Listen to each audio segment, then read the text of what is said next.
Hello, Pharaoh, not Pharaoh.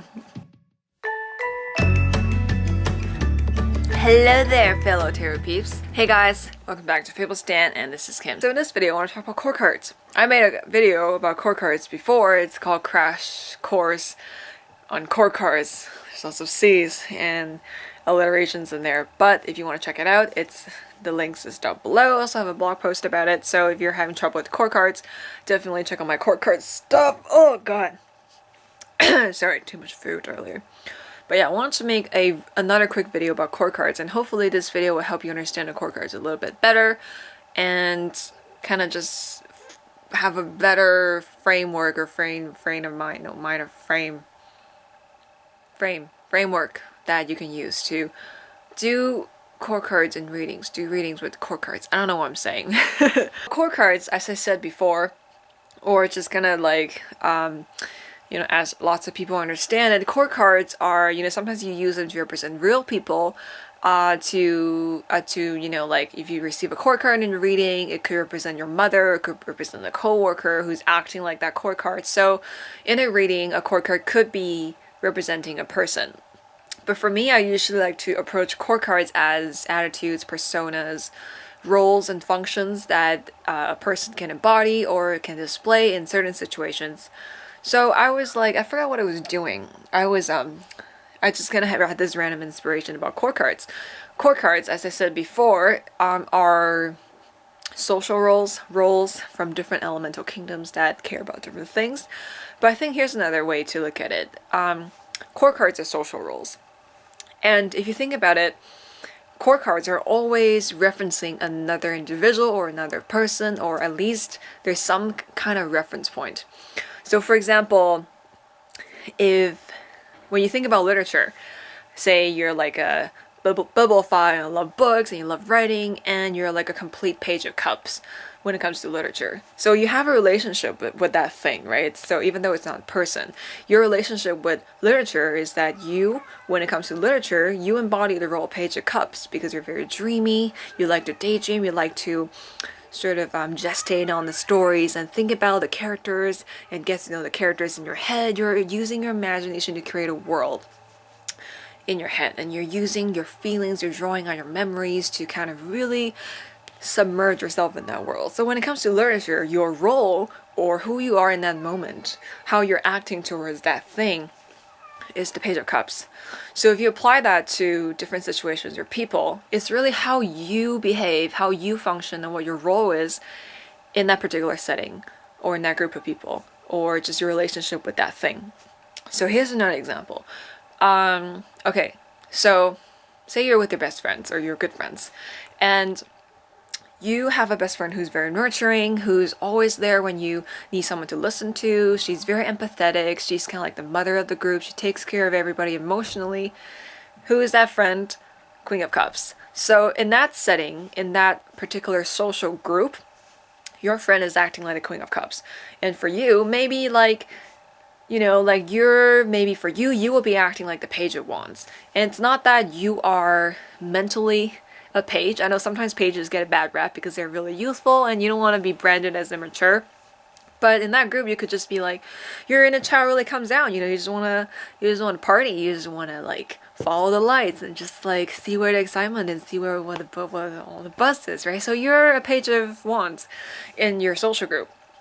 But maybe when you come home and you have to be a mother and you're someone who's very practical, you value really good food, you always put like this amazing dinner on the table, you make sure that everybody's well taken care of, that everyone's healthy. So in the house, you're Queen of Pentacles. That's because that's how you sort of put yourself forward. That's kind of like in that particular social group, in that particular setting, with the people, that group of people that you're with, this is kind of how you function. This is how you sort of see yourself as, or this is kind of how you behave with this group of people.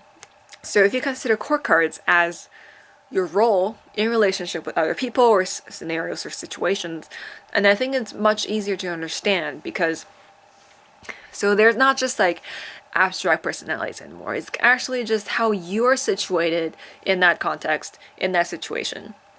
So let me see if I can give you another example. So for example, let's say you go to work and you have a boss who is very clear-cut in his logic, who's very strategic, who needs to make sure that every single detail is right, and then he needs to make sure you're following company policies, you're obeying the rules, and you're also kind of aligned with what this company represents. Like, it's really important for him. So for in this scenario, and how he appears to you, like what his role is in your workplace, is he functions as a King of Swords, or his role is the King of Swords. In your eyes, he's King of Swords. Of course, you could perceive him like completely differently. So for example, if you see him as someone who's very business oriented, who's really good at investing, who cares about his community, this could be just a different person. So that would be the King of Pentacles. So when you see that person as King of Pentacles, that's sort of like how court cards are manifested. It's about how you interpret that role. It's about how you interpret that person, and also how you interpret yourself in that situation, in that environment, in that setting. So you could be really outspoken. You know what you want, you always speak the truth. You could be a Queen of Swords in your workplace.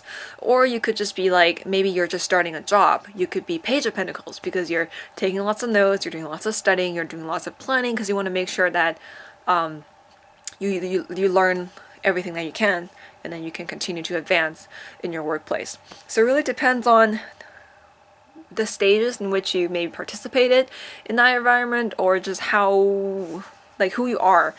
If that makes sense. It's like what your role is in that particular context. It's like you could be like 70 or 75 or even older, but you could still be the page of what's another page that I haven't mentioned? You could be the Page of Swords, because you could just literally started to read about art history or cultural history, and in this field, your relationship with this field is that you're a student.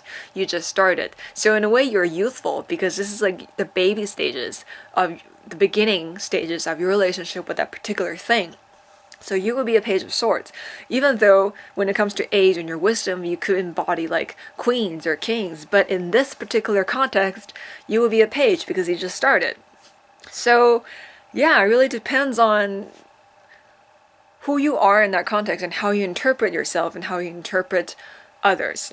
So yeah, here's a couple of exercises to help you kind of wrap your head around this concept, or maybe you already clicked, which is awesome, but here's some for practice. Think about a situation where you act like a page, where your role is a page, where your role is to study, to learn, to figure out where you stand, to figure out where you want to go next, and you're just doing lots of planning and thinking. So is this in your workplace? Is this in your house?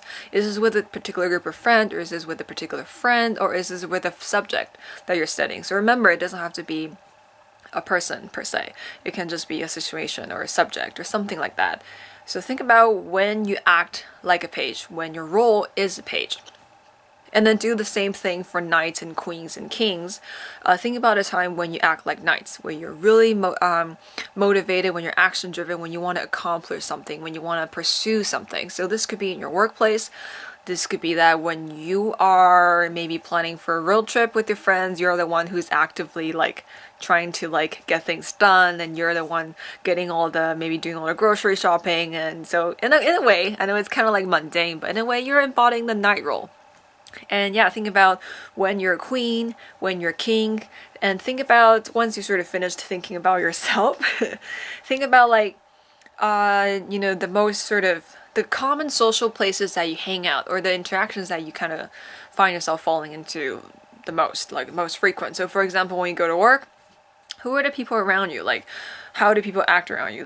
Which person acts like a page? Which person acts like queens, which person acts like kings. And when it comes to your social group, which friend, this friend's like, just kind of forget about their personality for a second. I mean, I think core card definitely speaks to personalities as well, but like a person could be like a total death card or a total empress card, but they could, and maybe just in front of you, that person could totally be just a Page of Pentacles or something, or Page of Wands, or Page of Cups. I think I mentioned pages a lot lately in this video. But yeah, think about what are the roles that your friends play in your social group, how you interpret them, how they are with you. They could behave totally differently despite what their core personality is like, if that makes sense. So yeah, hopefully this little video will help you with your chord card adventures. And if you want to read more about chord cards, I got lots of info ready. Everything, check out all my other videos and my blog posts, everything. All the links are down in the description box. And yeah, until next time, be the hero of your own story, and keep calm and tarot on, and keep calm and do chord cards. And I'll see you next time.